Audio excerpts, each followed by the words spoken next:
Hello everyone, welcome to digital GS academy. जिसे आप सभी को मालूम है कि एनसीईआरटी का जो सीरीज चल रहा है 6 लेकर 8 का हिस्ट्री का और 6 क्लास की, जो उसका आज चैप्टर है 6 चैप्टर है। इस चैप्टर का नाम है नए प्रश्न नए विचार। यानी यहाँ पर बौद्ध धर्म और जैन धर्म के बारे में जानेंगे और पूरे डिटेल में जानेंगे। जितना भी क्वेश्चन बनेगा इससे बाहर क्वेश्चन नहीं बनेगा। ये जैन धर्म और बुद्ध धर्म से इससे बाहर क्वेश्चन नहीं बनेगा। आपको इसको अच्छे से पढ़ लीजिए। अच्छे से पढ़ने के बाद आप इससे बाहर नहीं बनेगा। ज़्यादा देर का वीडियो नहीं रहेगा। इससे आप लोग एक मर्तबा देखिए और फिर PYQ लगाइए, एक भी गलत नहीं होगा। तो चलिए स्टार्ट करते हैं। और स्टार्ट करने से पहले चैनल को सब्सक्राइब कर लीजिए ऐसा वीडियो पाने के लिए। तो चलिए स्टार्ट करते हैं। ये तस्वीर किसका है? तो ये तस्वीर है गौतम बुद्ध का। तो चलिए स्टार्ट करते हैं।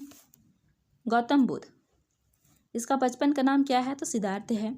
जन्म कहाँ? तो जन्म कब हुआ था? तो ये हुआ था 563 ईसा पूर्व में। और कहाँ हुआ था? तो ये हुआ था लुम्बिनी, जो कि नेपाल में है। और ये कहाँ किस चीज़ का थे? तो कुल का साक्य का था। और प्रथम उपदेश कहाँ दिया था? तो ये सारनाथ में दिया था। और फिर ज्ञान प्राप्त कहाँ हुआ था? तो बोधगया में हुआ था। कब हुआ था? कितना वर्ष के बाद हुआ था? तो 35 वर्ष। जीवन का जो अंतिम समय था, अंतिम कब तक था? तो ये 483 ईसा पूर्व में इसका अंतिम था। कहाँ हुआ था इसका अंतिम मृत्यु? कहाँ हुआ था? तो ये कुशीनगर में हुआ था। अब इसी से आप सोच सकते हैं कि यहाँ पर कितना ज़्यादा क्वेश्चन बनने का संभावना है। यहीं से 2-3 लाइन है, लेकिन यहाँ पर कितने क्वेश्चन बनेगा। मान लिया जाए इसके सिद्धार्थ का बचपन का नाम क्या है? तो सिद्धार्थ है। इसका जन्म कब हुआ? तो 563 ईसा पूर्व में। कहाँ हुआ? तो लुम्बिनी में। और ये कुल ये साक्य का ये बुद्ध था। उसके बाद फिर ये प्रथम उपदेश कहाँ दिया? तो सारनाथ में। ज्ञान प्राप्त कहाँ हुआ? तो बोधगया में। कितना वर्ष में हुआ? तो 35 वर्ष में। जीवन का अंत कब हुआ? तो 483 ईसा पूर्व में। कहाँ हुआ? तो कुशीनगर में। आप सोचिए यहाँ पर कितना क्वेश्चन छुपा हुआ है सिर्फ 2 लाइन में। ठीक है, तो यहाँ पर ऐसा है कि यहाँ पर कोई भी क्वेश्चन नहीं छूटेगा। एकदम पूरी लाइन बाय लाइन जितना भी लाइन है सब इम्पोर्टेंट है। ठीक है, आप यहाँ पर देखिए ज्ञान की प्राप्ति कब हुआ? तो आप यहाँ पर देख सकते हैं बुजुर्ग है, बीमार है, मृत्यु है, साधु या सन्यासी बोलिए। तो आप सोच सकते हैं कि आखिर ये इसको आपको समझ में नहीं आ रहा है आखिर ये क्या है। तो इसमें है कि जब वो सैर पर निकले थे, तो सैर पर निकलने के बाद ये क्या क्या देखे? तो देखे बुजुर्ग देखे, मतलब बूढ़ा व्यक्ति देखे। फिर एक व्यक्ति देखे तो वो थोड़ा दूर गया तो फिर वो क्या देखा? तो बीमार व्यक्ति देखा। फिर थोड़ा दूर गया तो वो देखा मृत्यु। फिर थोड़ा दूर गया तो वो क्या देखा? तो साधु या सन्यासी देखा। इसी के कारण 29 वर्ष की आयु में ज्ञान की खोज में उन्होंने घर के सुखों को छोड़ दिया। क्या कर दिया? ज्ञान के खोज में वो घर का जो सुख था उससे क्या किया? वो खो दिया, वो छोड़ दिया।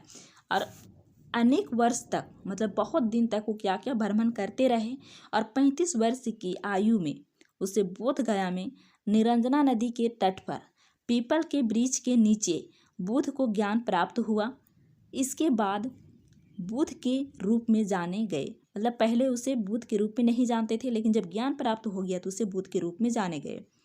पहली बार कहाँ उपदेश दिया था? तो सारनाथ में अपना उपदेश दिया। और फिर कौंडिल्य हुए उसके साथियों को दिया। ठीक है, नेक्स्ट है गौतम बुद्ध के शिष्य अनानंद और उपाली थे।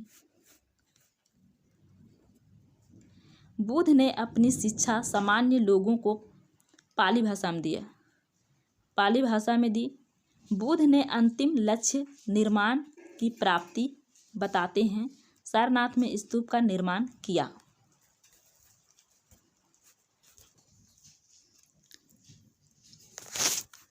नेक्स्ट है गौतम बुद्ध के यहाँ तक हो गया। ठीक है, प्रमुख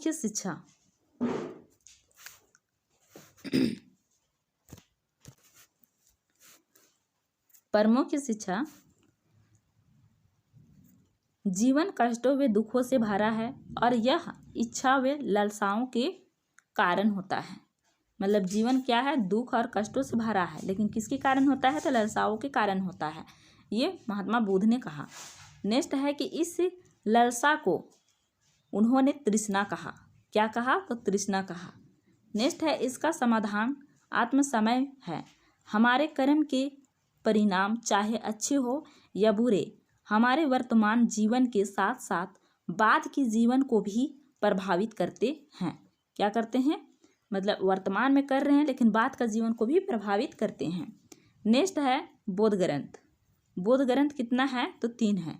तो कौन कौन सा है? तो विनय पिटक जीवन की घटनाएं से, फिर सूत पिटक संघ के नियम, अभिधम पिटक आध्यात्मिक विचार, उपदेश न उपनिषद यह उत्तर वैदिक ग्रंथ था तथा उपनिषद का अर्थ होता है गुरु के समीप बैठना।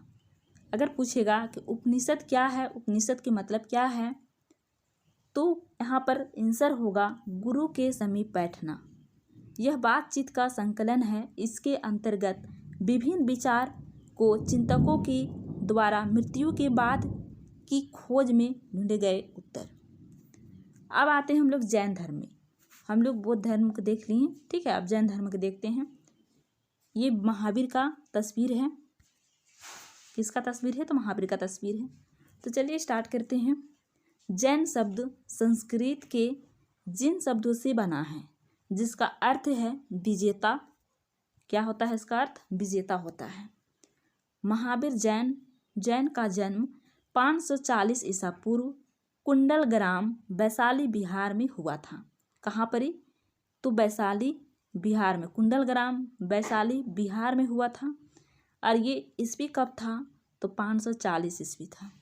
उन्होंने जामिक ग्राम में प्रथम उपदेश राजगृह के में दिया था और जीवन का अंत 468 ईसा पूर्व में हुआ। और ये पावापुरी कहाँ है? तो बिहार में है, ठीक है। ये पावापुरी कहाँ है? तो बिहार में है। और यहीं इनका अंतिम यहीं पर मृत्यु हुआ था। राजगृह बचपन का नाम था वर्धमान। और महावीर जैन धर्म के संस्थापक कौन थे? तो ऋषभदेव। और 24वें तीर्थंकर कौन थे? तो महावीर। वज्जी या संघ के लक्षवी कुल के क्षेत्रीय राजकुमार थे। 30 वर्ष की आयु में उन्होंने घर छोड़ दिया। 12 वर्ष तक उन्होंने कठिन व एकाकी जीवन व्यक्त किया। इसके बाद उन्हें ज्ञान प्राप्त हुआ। बहुत ही कष्ट करने के बाद क्या हुआ? तो ज्ञान का प्राप्त हुआ।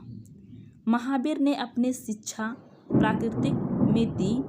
इसका त्रिरत्न क्या क्या है? तो सम्यक ज्ञान, सम्यक दर्शन और सम्यक आचरण। जैन दिगंबर और श्वेतंबर। जैन धर्म की शिक्षाएं। अहिंसा के नियम का कड़ाई से पालन, किसी भी जीवन की हत्या नहीं करनी चाहिए।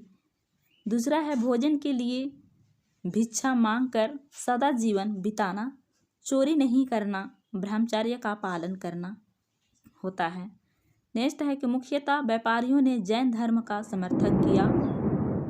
और है कई शताब्दियों तक में की शिक्षाएं मौखिक रही, परंतु 1500 वर्ष पूर्व गुजरात में वल्लभी नामक स्थान पर लिखी गई। मतलब ये क्या हुआ? पहले मौखिक थी लेकिन लिखा गया कब? तो 1500 वर्ष पूर्व गुजरात में ये पल्लवी नामक स्थान पर लिखी गई, ठीक है। अब संघ यहाँ पर है, चलिए देखते हैं, ठीक है। महावीर तथा बुद्ध दोनों का ही मानना था कि घर का त्याग करने पर ही सच्चे ज्ञान की प्राप्ति हो सकती है। विनय पिटक में संघ के रहने वाले भिक्षुओं के लिए नियम बनाए गए थे और संघ के ब्राह्मण, क्षेत्रीय और व्यापारी मजदूर प्रवेश ले सकते थे। बिहार। जैन तथा बौद्ध भिक्षु पूरे साल एक स्थान से दूसरे स्थान घूमते हुए उपदेश दिया करते थे, परंतु वर्षा ऋतु में यह संभव नहीं था। अगर बारिश हो रही है तो उसमें संभव नहीं था एक जगह से दूसरी जगह जा करके उपदेश देना। इसीलिए उन्होंने निवास स्थान की आवश्यकता पड़ी। तो उनके अनुयायियों ने कुछ उद्यान बनाए। विहार दान द्वारा प्राप्त भूमि पर बनाए गए थे। इनमें लोग भोजन, दवा, वस्त्र लेकर आते थे और उसके बदले में उन्हें उपदेश दिया जाता था। नेक्स्ट है आश्रम व्यवस्था। जैन बौद्ध धर्म जब इतने फैल रहे थे तब ब्राह्मण ने आश्रम व्यवस्था का विकास किया। आश्रम अर्थात जीवन के चरण, ब्रह्मचारी।